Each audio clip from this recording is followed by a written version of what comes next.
Oh. Walaupun dia bilang bismillah itu Ya walaupun bismillah kan istilahnya selingkuhi. Selingkuh ya. Iya. Walaupun Tapi bisa Ustaz pada akhirnya misalnya orang yang mendoakan itu gitu ya dengan bacaannya menyembuhkan nggak bisa. karena niatnya itu yang memang keliru. Sekarang gini, monggo. Sekarang gini nih, kita berpikir, Ustadz sakit demam, Ya, minumnya obat sakit kepala, kira-kira bisa nggak?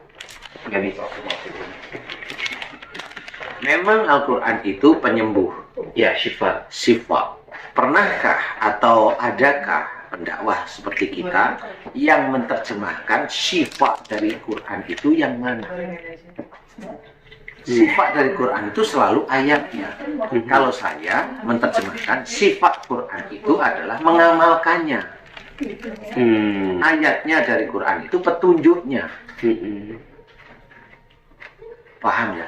Jadi kalau kata Mas Bobi mau nyolokin kulkas, membuka kulkas, ngisi air itu kan ada buku panduan.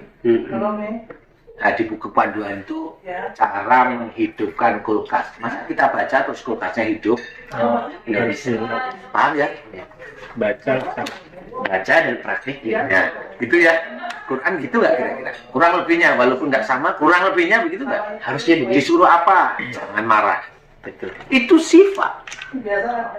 Doakan kesalahannya. Itu sifat.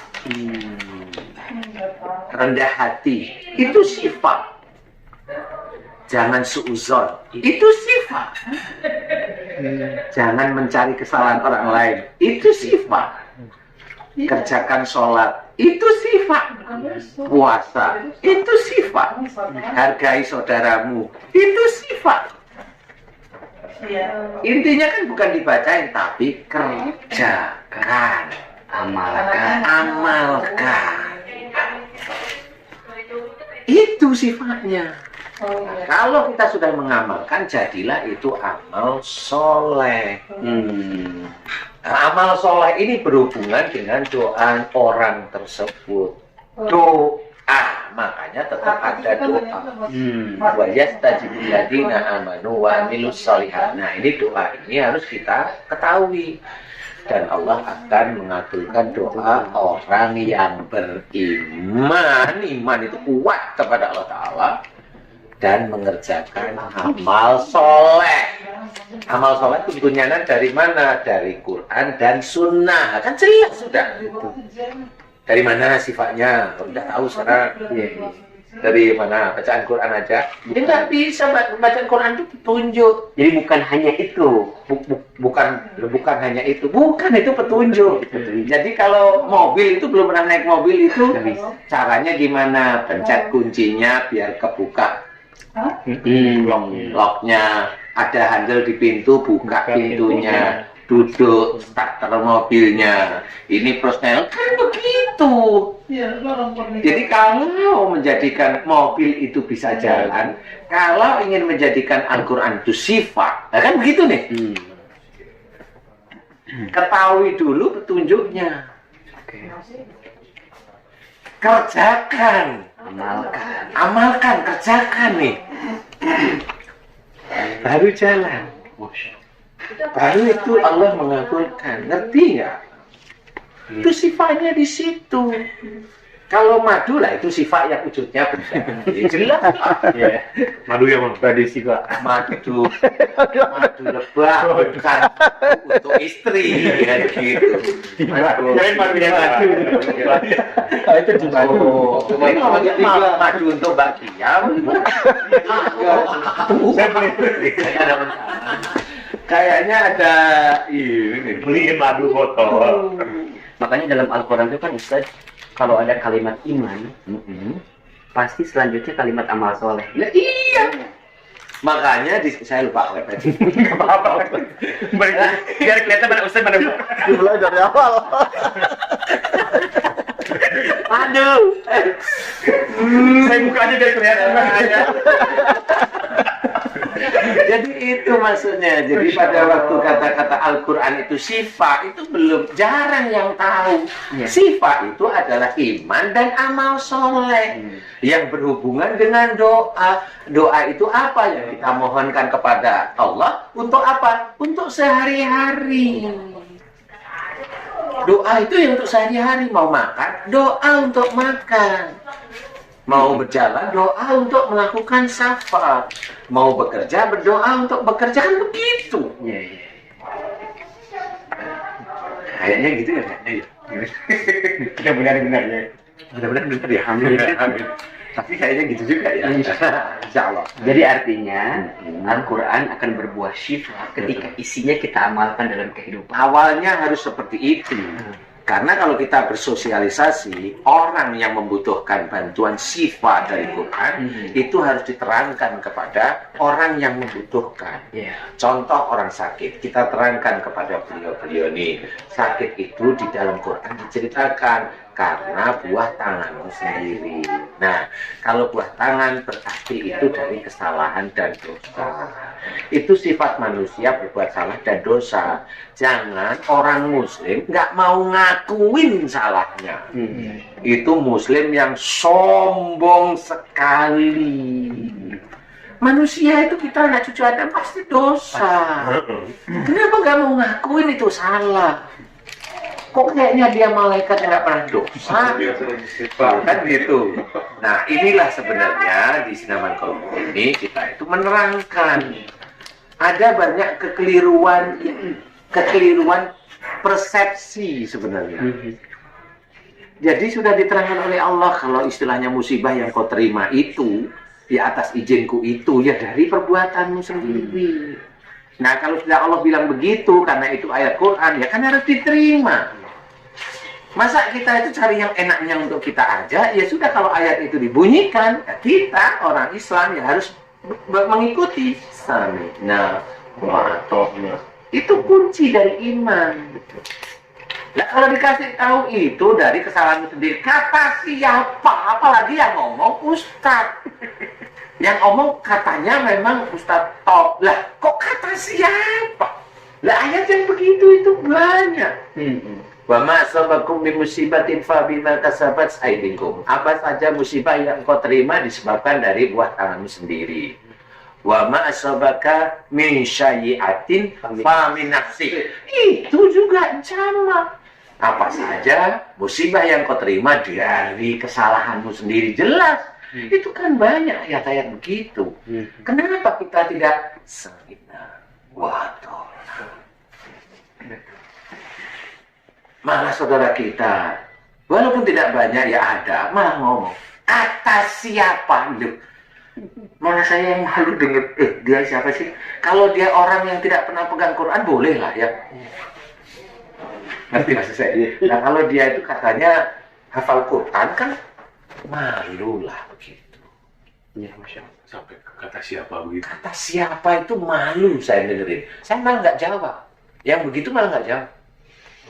Ya carilah sendiri. Kamu belum bisa menghargai saudaramu dan kamu nggak tahu bahwa ini ucapan ini dari Quran. Kalau saya kasih tahu, ntar malu. Gitu. Nah, ini jangan bilang kata siapa. Loh, itu Quran, Allah yang berkata.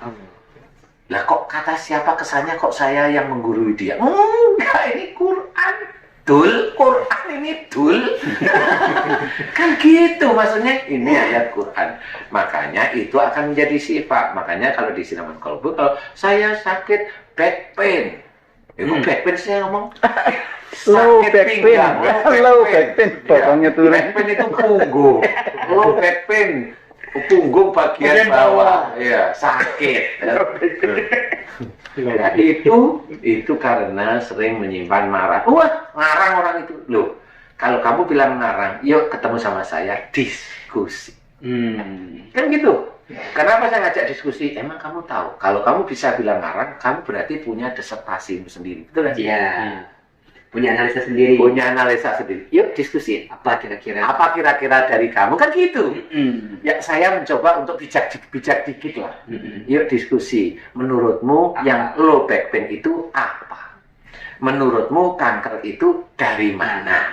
Menurutmu batuk itu dari mana? Kan Sakit harus gusi, Ustaz, sakit gusi. sakit gusi itu adalah kalau memang ada sesuatu yang garis itu berhubungan kalau dekat dengan mata, itu melihat sesuatu dipikirin nggak cocok, jengkel, marah, langsung ke gigi. Siapa Mas Bobi? Saya. Nah ini memang tipenya Mas Bobi dulu begitu. Saya juga Melihat nggak cocok langsung nggak ngomong dulu, dulu dah. Nah itu tipe. Nah ini bener. Ini kalau betul nggak Mas Bobi gitu? Kalau nggak cocok langsung Iya. Tuh, kan disertasi saya harus seperti itu. Bener. Nah, dicocokkan sama beliau. Iya, saya begitu. Oh. Nah, kalau ada orang, mana sakit gigi dari akhlak? Sini lah, duduk sini lah. Jangan begitu. Kalau kamu keluar-keluar di YouTube, kamu malu nanti. Kan gitu ya? Iya. Duduk, yuk kita diskusi. Kan enak. Kamu punya disertasi yang mana? Ya, disertasi saya itu di otak saya ini udah tertulis. Makanya saya tidak menulis di buku salah satu itu di otak. Jadi kamu nggak bisa nyontek. Terus, kok bisa begitu? Lah, saya kan neliti sejak dulu. Meneliti. Nggak cuma masalah penyakit. Ya termasuk dikit-dikit ayat Quran lah. Dikit-dikit. Karena kan sudah ada yang meneliti, sudah lebih hebat menurut saya. Yang meneliti dikit-dikit aja bisa. Dikait-kaitkan di sini ya. Iya, memang berkaitan. Itu kata-kata yang tepat. Al-Quran itu berkaitan. Bukan dikaitkan. Memang berkaitan. Makanya saya bilang, berkaitan itu ya.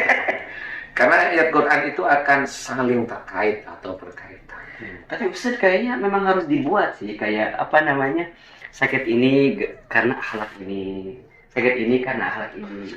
Sebenarnya sebenarnya bisa juga, cuma orang itu kalau sudah sombong Nggak bisa terima. nggak bisa terima dia.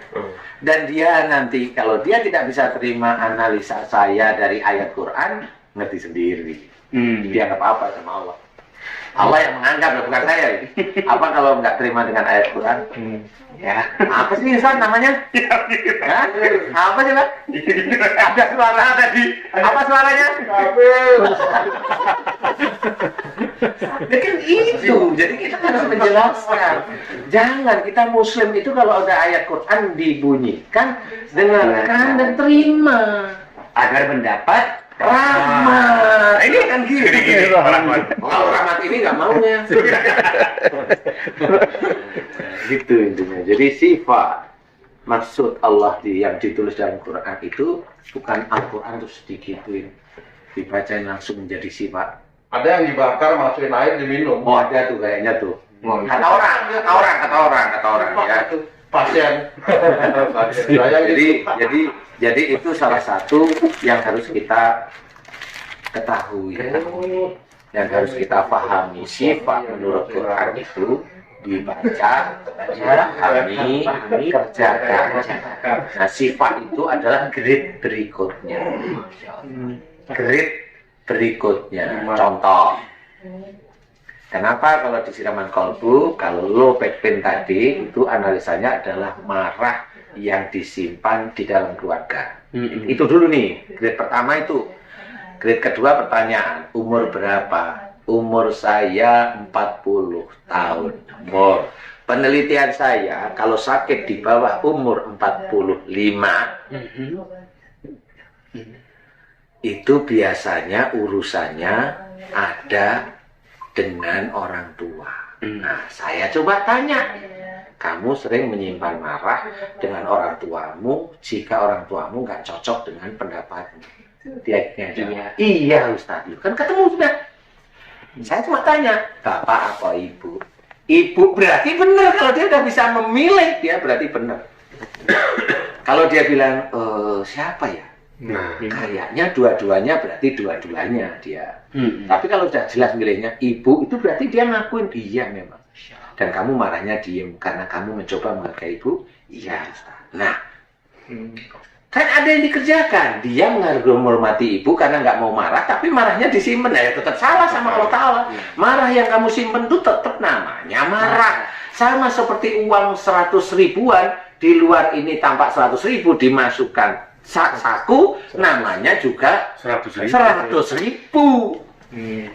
Jadi menyimpan marah itu bukan marah terus diem. Bukan, menyimpan marah itu tahu ada persoalan, itu ujian saya nggak boleh marah, tenang. Nah, itu yang mengendalikan marah. Itu salah satu. Jadi itu yang harus kita tahu. Ya makanya kan Al-Quran itu bukan hanya sekedar qiraah, tapi harus naik level tilawah. Iya, benar. Kalau qiraah itu kan hanya sekedar membaca. Membaca aja. Tapi kalau tilawah, membaca, memahami, mengamalkan. Mengamalkan. Saya paham. Nah, kalau sudah mengamalkan, nanti sifat itu di atasnya. Siapapun orang kalau sudah mulai mengamalkan, sifat itu akan bergelayut di dia. Allah. Mengikuti ini.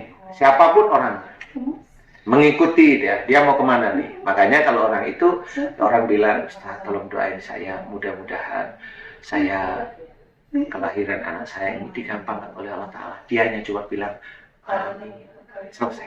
Amin. Coba bilang amin aja, selesai. Nah, aminnya ini karena dia mengamalkan iman dan amal solehnya kuat, aminnya itulah yang dijabah oleh Allah Ta'ala. Ustaz tolong, saya punya utang, saya ingin bayar, dari mana cara bayarnya? Mudah-mudahan dia udah. Mudah-mudahan Allah memudahkan saya agar saya bisa membayar utang dengan cepat ya Ustaz. Nah, ini kata-kata bagus. Bagus kata-katanya nih. Kita hanya cuma tinggal amin ya Allah, amin ya Rabbal alamin. Cukup itu. Itu sifat nantinya. Biar Allah yang mengatur. Nah, pada saat dia sudah bayar utangnya dalam waktu cepat, nah inilah ujian dari orang yang berutang. Bisa membayar utang, ngomong, saya cuma diaminin sama Ustadz itu, utang saya lunas. Nah, itu nggak boleh. Nggak boleh. Nggak boleh itu. Itu mulai ada ujub riaknya muncul. Nah, yang ngomong bener, alhamdulillah atas doa Ustadz tinggal ngaminin utang saya dilunaskan oleh Allah. Nah, itulah yang itu jarang saya. Berarti Ustaz, PR kita tuh banyak banget. Ya, banyak sampai nanti kita dipanggil oleh Allah Ta'ala. Ya kita kalau lihat ayat Quran kan mungkin baru sekedar membacanya. Iya. Belum memahaminya, apalagi mohon maaf mengamalkannya belum. Jauh banget. Jadi kalau kita ini namanya mengamalkan itu dibaca berulang-ulang, itu dikatakan sudah mengamalkan. Padahal kalau saya itu namanya baca berulang-ulang. Belum mengamalkan. Kalau kamu bilang mengamalkan, oke, saya terima. Tapi mengamalkan pembacaan yang berulang-ulang gitu. Tetap saya begitu. Karena mengamalkan kamu dengan mengamalkan Allah itu beda. Sama seperti soleh. Soleh kita ngomong soleh terhadap seseorang, sama soleh maksudnya Allah Ta'ala, itu beda. Tapi berarti Ustaz, walaupun kita belum bisa maksimal mengamalkan, tetap kita harus tetap baca. Oh, tetap baca, tetap belajar. Karena dari titik kita membaca Quran, menyenangi Quran, menyandarkan kita pada Allah Ta'ala, berusaha untuk lillahi ta'ala, rahmat demi rahmat itulah yang diturunkan. Dari rahmat itu mulai kepahaman Quran itu diberikan. Mulai kalau sudah diberikan, disitulah mulai paham maksudnya Allah. Makanya salah satunya sifat itu yang dari mana? Itulah yang kita harus tahu. Kepahaman demi kepahaman itu harus kita cari. Bukan nyari karena pendidikan. Bukan. Yang dicari oleh Allah Ta'ala itu iman dan amal soleh. Memang pendidikan itu dibutuhkan. Ya. Saya tidak merendahkan. Enggak, tetap dibutuhkan. Punya guru-guru yang hebat dibutuhkan, tapi pemahaman yang benar-benar paham atas izin Allah ini yang susah. Sama seperti kita mengartikan soleh. Kalau kita lihat orang yang solehnya tertib, soleh sudah. Betul ya? Orang yang dakwah soleh sudah. Padahal kalau kita sehari aja bersama orang yang seperti itu, kita anggap itu ketahuan kalau ini dulu. Ada teman saya Ustaz, tenang, senyum, kelihatan cool. Itu nggak kelihatan emosi, tapi pada waktu baca sosmed itu jengkel hatinya ada Ustaz. Iya serius ya. Saya kali. Saya juga gitu. Jadi apalagi kita. Sakit gigi kalau saya malah. Jadi gusi jadi guys di sini tuh kita itu kayak keluarga. Ini namanya nggak apa namanya nggak ada tertib ya, nggak tertib amal, nggak ada cara. Kita kayak kakak adik seperti itu guys. Apalagi ayah anak. Pokoknya di mana lagi kita merasa nyaman mengakui kesalahan. Iya, jadi di sini Mana lagi, Pak? mengaku salah itu nyaman, enak aja kita alami. Iya, benar. Bener. Ya, mudah-mudahan kan habis itu kan ya Allah yang punya kuasa Iya, untuk benar. menjelaskan. Dapat pelajaran lagi. Iya, banyak. Iya. Di sini banyak. Di sini paling nyaman untuk mengakui kesalahan. Biasanya kan malu. Iya. Mengakui kesalahan. Kalau kita emang enggak, manusia itu tempatnya salah, tidak Allah tulis di dalam Quran, yang sombong, merasa nggak salah. Nggak usah, ya ketawa aja. Iya, emang saya begitu. Nah, ini gimana malaikatnya? Inilah yang Yang oleh Allah diinginkan. Ta'ala itu. Dia mau dengan lapang dada mengakui, ya saya salah. Gitu. Nggak usah kamu tutupi tetap kelihatan. Ada marah ya. Iya. Gitu. Jadi pemirsa, silakan dekati Al-Quran. Iya. Jika ingin dimuliakan Allah, Iya, maka amin. dekati Al-Quran. Baca, pahami, dan amalkan. Itu Ustaz. Insya Allah itu. Mudah-mudahan Al-Quran menjadi syifa petunjuk dalam kehidupan kita. Cakep, insya Allah itu seperti itu. Sifat itu setelah kita baca, kita pahami, kita amalkan. Grade-nya sifat itu mulai di atasnya itu. Allah. Apapun bentuk sifatnya itu di situ. Entah doanya dikabulkan, entah ini, nah itu sifatnya.